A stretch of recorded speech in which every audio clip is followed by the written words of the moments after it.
प्रश्न नंबर 1 है, निम्न में से किसने संगठन के सिद्धांतों को मिथक तथा लोकोक्तियां कहते हुए अस्वीकृत किया है? तो उत्तर है बी, साइमन। हार्वर्ड साइमन ने संगठन के सिद्धांत को मिथक तथा लोकोक्तियां कहकर अस्वीकृत किया है।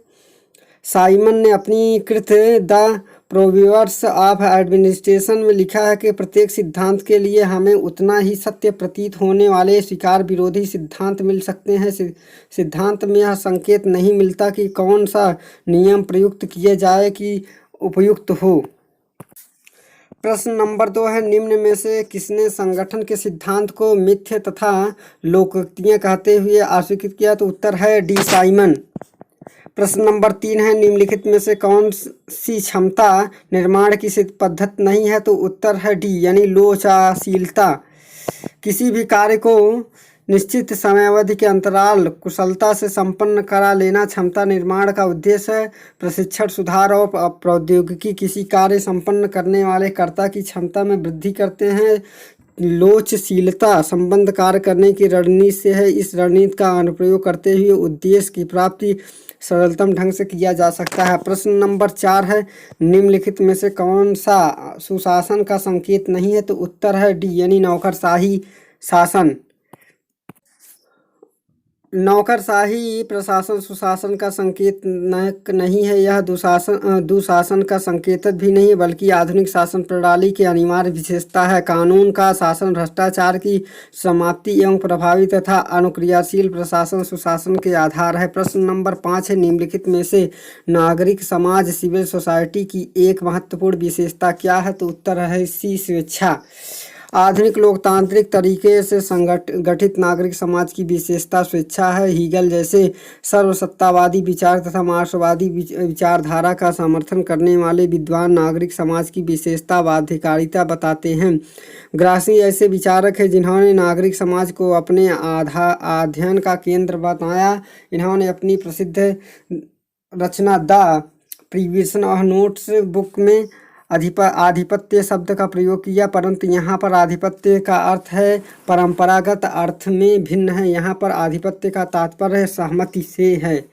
प्रश्न नंबर 6, प्रतिबद्ध नौकरशाही प्रतिबद्ध होती है तो उपयुक्त में सभी यानी राज्य के प्रमुख संविधान से निश्चित विचारधारा से। प्रतिबद्ध नौकरशाही का स्वरूप समय एवं परिस्थितियों के अनुरूप बदलता रहता है। अधिनायवादी तानाशाही राज्यों में नौकरशाही की प्रतिबद्धता राज्य के प्रमुख के प्रति रहती है। जर्मन में हिटलर तथा इटली में मुसोलिनी इसके उदाहरण हैं। साम्यवादी या समाजवादी व्यवस्थाओं में एक निश्चित विचारधारा को घोषित किया जाता है और नौकरशाही को विचारधारा का प्रतिबद्ध व्यक्त पड़ता है। इन देशों के जहाँ तक शासन का संचालन संवैधानिक प्रावधानों के अनुरूप चलाया जाता है और नागरिक अपने अधिकारों के प्रति जागरूक होते हैं, वहाँ पर नौकरशाही की प्रतिबद्धता संविधान के प्रति होती है। प्रश्न नंबर 7, निम्नलिखित कथनों पर विचार कीजिए। उत्तर है सी, 1 और 3 सही है। उपयुक्त में 1 और 3 जो विकल्प है इसमें माने सी सही है।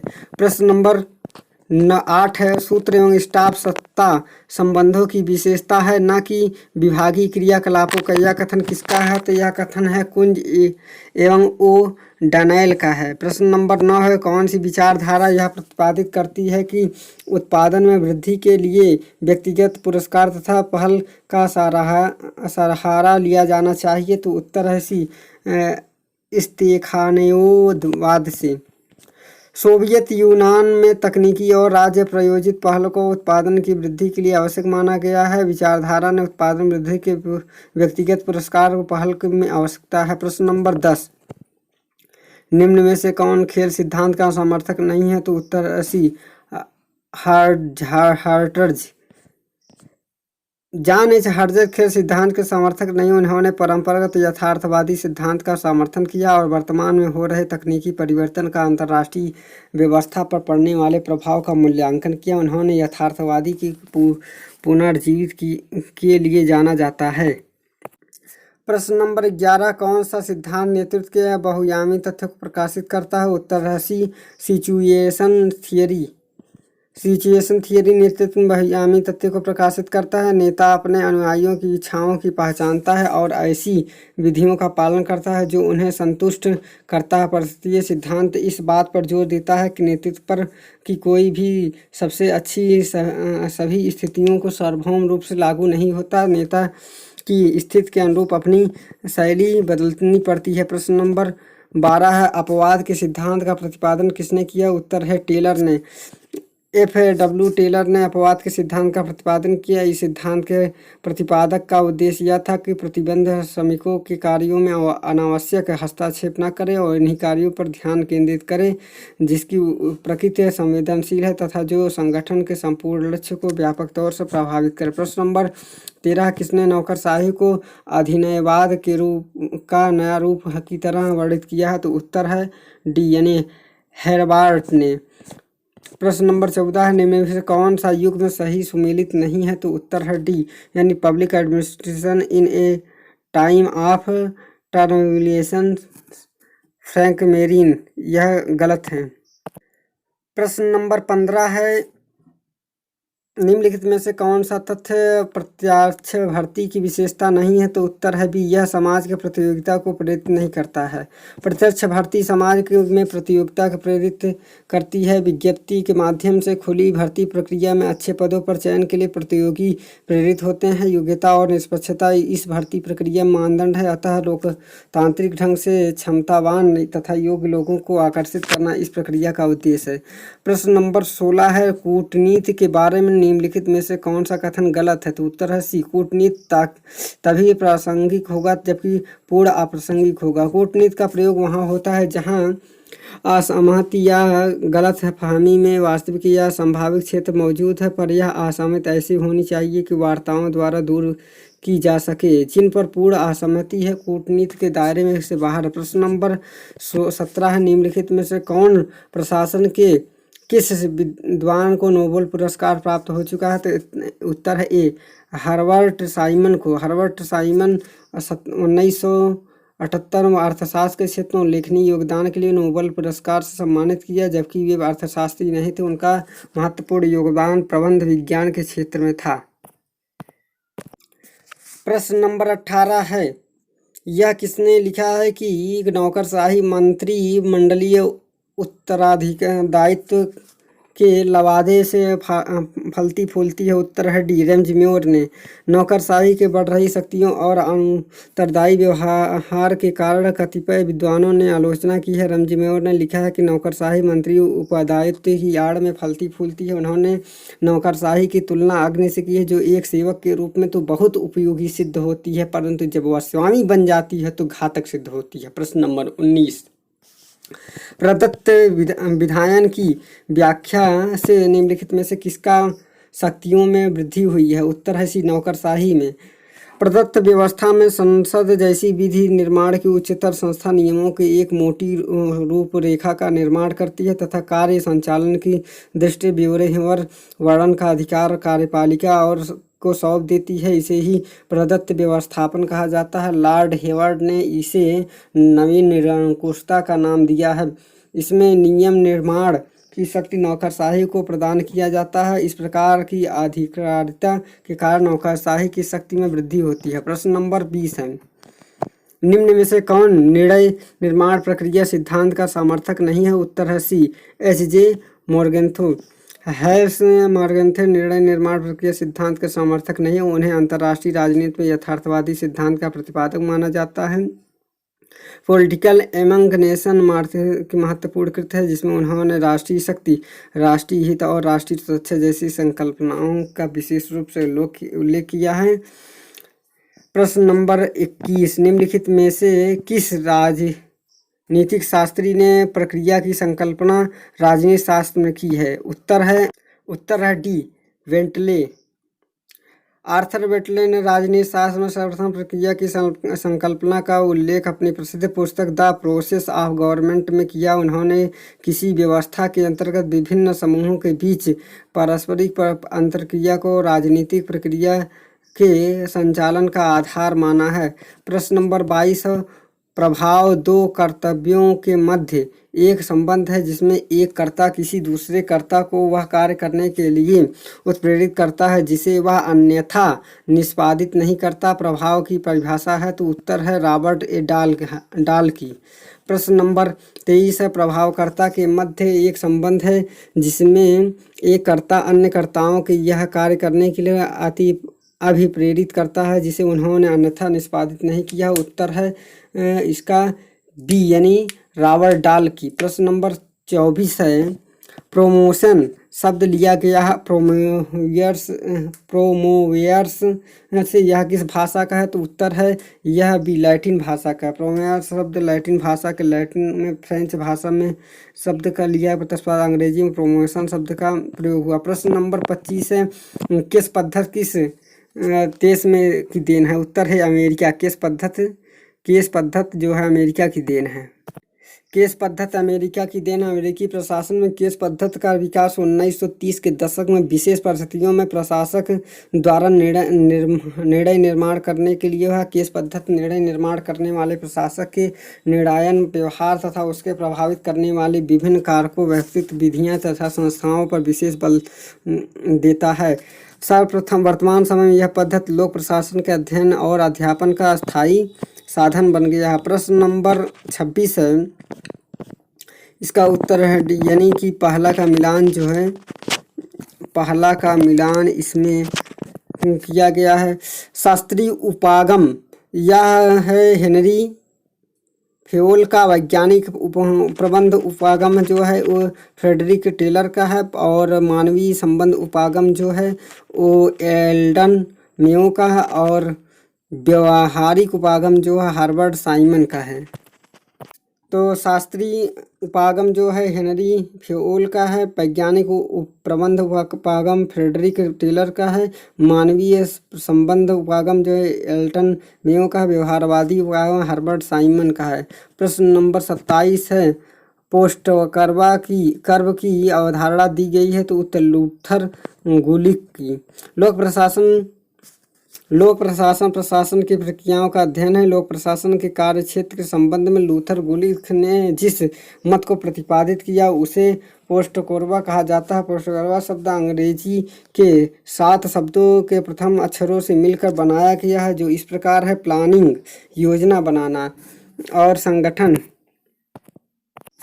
कर्मचारियों की व्यवस्था करना, निर्देश करना, समन्वय करना, रफ्त करना, रिपोर्ट करना यानी रिपोर्टिंग, बजट तैयार करना बजटिंग।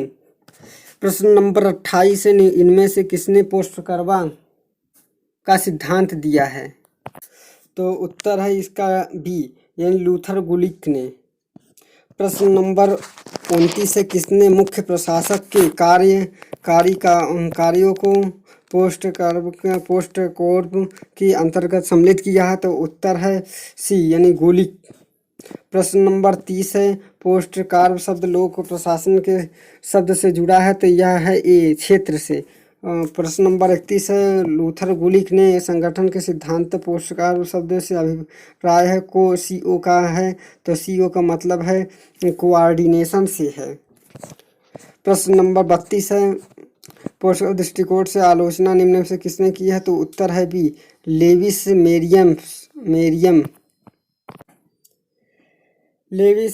मेरियम के अनुसार पोस्टकोर्वा सिद्धांत अत्यंत शिक्षाचारी, काल्पनिक एवं संकुचित है जिसमें प्रशासन के वास्तविक तथ्यों को कोई स्थान नहीं दिया जाता। इस सूत्र में पाठ्य विषय को ज्ञान के तत्व को गौण माना जाता है। प्रश्न नंबर 33 है निम्नलिखित में से किसने आदेश की एकता को संगठन की कार्य प्रणाली को स्वीकार नहीं किया। प्रश्न उत्तर है डी एफ.डब्ल्यू. टेलर ने आदेश की एकता के संगठन कार्य प्रणाली में स्वीकार नहीं किया। इस सिद्धांत की आलोचना करते हुए लिखा गया कि इसमें सैनिक प्रकार की चौहाराहट का विकास होता है। एक व्यक्ति को अपने कार्य के लिए विभिन्न टेक्नोलॉजी से निर्देश प्राप्त करने पड़ते हैं, इसके बिना कर्मचारी दक्ष नहीं हो सकता है। प्रश्न नंबर 34 है अनौपचारिक संगठन की अवधारणा किसने प्रतिपादित किया तो उत्तर है बी यानी एल्टन मेयो ने। प्रश्न नंबर 35 है निम्नलिखित में से कौन सा अनौपचारिक या अंगूरतला लता संचार का उदाहरण है। तो डी उपयुक्त में सभी, एकल, छोर, गप्पे मारना, संभावना। प्रश्न नंबर 36 है, निम्नलिखित में से कौन सा युग्म सही सुमेलित नहीं है? तो उत्तर है डी यानी प्रदातीकरण फेरल है डी, ये सही सुमेलित नहीं। आदेश की एकता फेओल, नियंत्रण की विस्तार उर्विक और पद्म सोपान मोने ने दिया है। प्रश्न नंबर 37 पद सोपान का अर्थ है? तो है बी उत्तर, उच्च का निम्न पर नियंत्रण। उच्च का निम्न, पद सोपान का अर्थ है उच्च का निम्न पर नियंत्रण। इसका आशय है पिरामिड शैली से बनी एक ऐसी संगठन है जिसमें उच्चतर से निम्नतर की ओर सत्ता का संचालन बना रहता है। पद सोपान के अंतर्गत संगठन में सत्ता, आदेश और नियंत्रण क्रमशः एक एक स्तर से गुजरते हुए ऊपर से नीचे जाते हैं।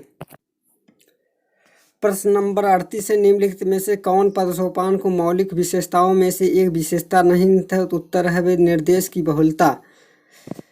इसमें आदेश की एकता का पालन होता है, उत्तरदायित्व के अनुरूप सत्ता का प्रत्यायोजन होता है, कार्य करने का उचित माध्यम होना चाहिए, संगठन की इकाइयां परस्पर संबंध और एकीकृत होनी चाहिए, स्तरों का विभाजन करके नेतृत्व का निर्धारण होता है, इसमें संचार निश्चित माध्यम से होकर गुजरता है। प्रश्न नंबर 39 पद सोपान बल देता है? तो उत्तर है डी यानी उपयुक्त में सभी। तो पद सोपान के अंतर्गत संगठन में प्रशासनिक क्रियाकलापों की इकाइयों और उप इकाइयों के विभाजन कर दिया जाता है। साथ ही ये इकाइयां समाहित भी रहती हैं। इसमें संगठन का ढांचा पिरामिड आकार का होता है और सर्वोच्च अधिकारी शीर्ष पर विराजमान रहता है। उत्तरदायित्व का निर्धारण नीचे से शीर्ष की ओर होता है, क्योंकि प्रत्येक नीचे का कर्मचारी अपने से उच्च अधिकारी के प्रति उत्तरदायी होता है। प्रश्न नंबर 40 है, ओ और एम संबंधित है? तो उत्तर है ए से, संगठन और पद्धति से। ONOM का अंग्रेजी शब्द ऑर्गेनाइजेशन एंड मेथड का संक्षिप्तकार है। इसे हिंदी में संगठन और प्रणाली अथवा पद्धति कहते हैं। भारत में, ब्रिटेन में O&M का सही अर्थ लिया जाता है। अमेरिका में कभी कभी इसे विस्तृत अर्थ में लिया जाता है, वहाँ इसे संगठन तथा प्रबंध के रूप में लिया जाता है। भारत में केंद्रीय O&M डिवीज़न 1954 में स्थापित हुआ। इसको मंत्रिमंडलीय सचिवालय में स्थान दिया जाता है। इस समय प्रशासनिक सुधार तथा संगठन एवं अन्य प्रणाली में भारत सरकार नोडल एजेंसी है। प्रश्न नंबर है 41, लोक प्रशासन को अध्ययन विषय के रूप में प्रारंभ करने का श्रेय किसे प्राप्त है? तो उत्तर है डी यानी वुडरो विल्सन को। एक विषय के रूप में लोक प्रशासन का जन्म संयुक्त राज्य अमेरिका में 1887 में हुआ। वुडरो विल्सन ने, जो उस समय प्रिंटर यानी प्रिंसटन यूनिवर्सिटी में राजनीति शास्त्र के अध्यापक थे, लोक प्रशासन के जनक माने जाते हैं। उन्होंने अपने लेख प्रशासन का माध्यम में राजनीति का प्रशासन को अलग अलग बताया है। वुडरो विल्सन एक तो लोक प्रशासन के जनक माने जाते, दूसरे वे राजनीति और प्रशासन के पृथक्करण में विश्वास रखते हैं। वुडरो विल्सन अमेरिका के पूर्व राष्ट्रपति भी थे। प्रश्न नंबर 42, लोक प्रशासन के पितामह कौन है? उत्तर है बी वुडरो विल्सन। लोक प्रशासन का संबंध किससे है? तो उत्तर है डी इनमें से सभी, राजनीति विज्ञान, अर्थशास्त्र, मनोविज्ञान से। 1970 के बाद लोक प्रशासन का अंतर विषय दृष्टिकोण उभर कर आया। राजनीति शास्त्र, अर्थशास्त्र, मनोविज्ञान, समाजशास्त्र, प्रबंध शास्त्र के साथ लोक प्रशासन के गहरे संबंध स्थापित हुए। अब प्रशासन की गतिशीलता तथा तत्कालीन मुद्दों पर विशेष रूप से विचार किया जा रहा है। प्रश्न नंबर 44 है, लोक प्रशासन में लोक शब्द का तात्पर्य है? तो लोक का मतलब है जनता। लोक प्रशासन में लोक शब्द का सार्वजनिक सूचक है तथा यह आम जनता के प्रशासन के द्वारा खोलता है, अर्थात जो प्रशासन आम लोगों के लिए है वह लोक प्रशासन है। प्रश्न नंबर 45, लोक प्रशासन शब्द का सर्वप्रथम प्रयोग कब और कहाँ किया गया? उत्तर है डी यानी कि 1812 में फ्रांस में किया गया। लोक प्रशासन शब्द का प्रयोग सर्वप्रथम 1812 में फ्रांस में फ्रेंच लेखक चार्ल्स जीन वेनिस ने 1812 में लोक प्रशासन सिद्धांत नामक इस विषय के से पुस्तक लिखी। इन्होंने ही नेपोलियन के शासनकाल को सरकारी अधिकारियों के लिए प्रशासनिक संहिता का मसौदा तैयार किया। प्रश्न नंबर 46 है, लोक प्रशासन पर न्यायालय के नियंत्रण की दशा कौन सी है? तो उत्तर है डी, यानी इनमें से सभी है। अधिकार क्षेत्र का अभाव है, विवेक का अनुचित प्रयोग है, प्रक्रिया संबंधी त्रुटियां हैं। लोक प्रशासन पर न्यायालय निम्नलिखित दशाओं में हस्तक्षेप कर सकता है: अधिकारों या सत्ता का दुरुपयोग, अधिकार क्षेत्र का अभाव, वैधानिक त्रुटि, तथ्य शोधक जांच शोध एवं प्रक्रिया संबंधी। प्रश्न नंबर 47, नवीन लोक प्रशासन के उदय एवं विकास में कौन सी घटनाएं सहायक है? उत्तर है डी, उपयुक्त में सभी। सार्वजनिक सेवाएं संबंधी उच्च शिक्षा पर हनी प्रतिवेदन है और मिन्नोब्रुक सम्मेलन है। प्रश्न नंबर 48 है, 1968 का मिन्नोब्रुक सम्मेलन संबंधित है। उत्तर है नवीन लोक प्रशासन से।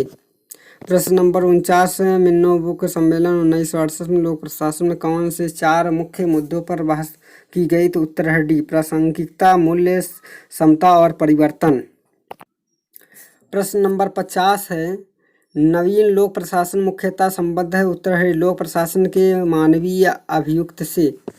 लोक प्रशासन के शास्त्रीय मूल्य क्षमता, मितव्यता, उत्पादकता एवं केंद्रीकरण रहे हैं।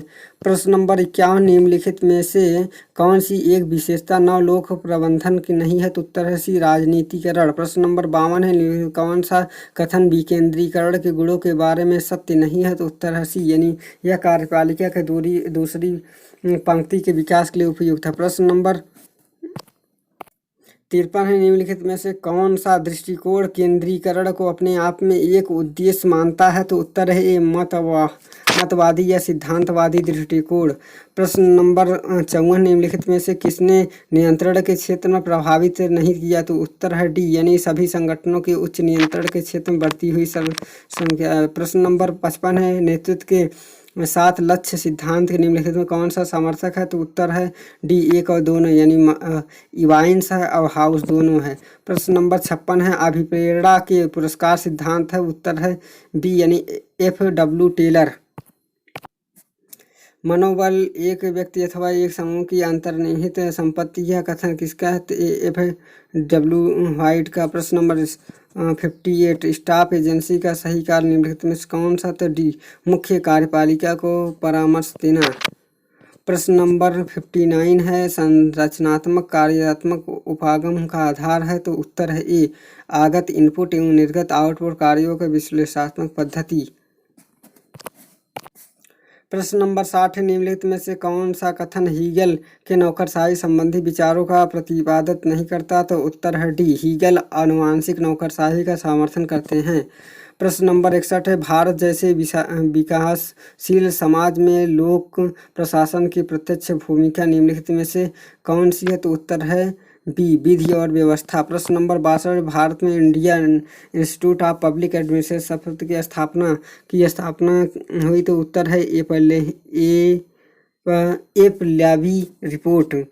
प्रश्न नंबर 63, निम्नलिखित में से किसने भारतीय लोक प्रशासन संस्थान की स्थापना की? तो उत्तर है बी, यानी पाल एच एपल्याबी रिपोर्ट।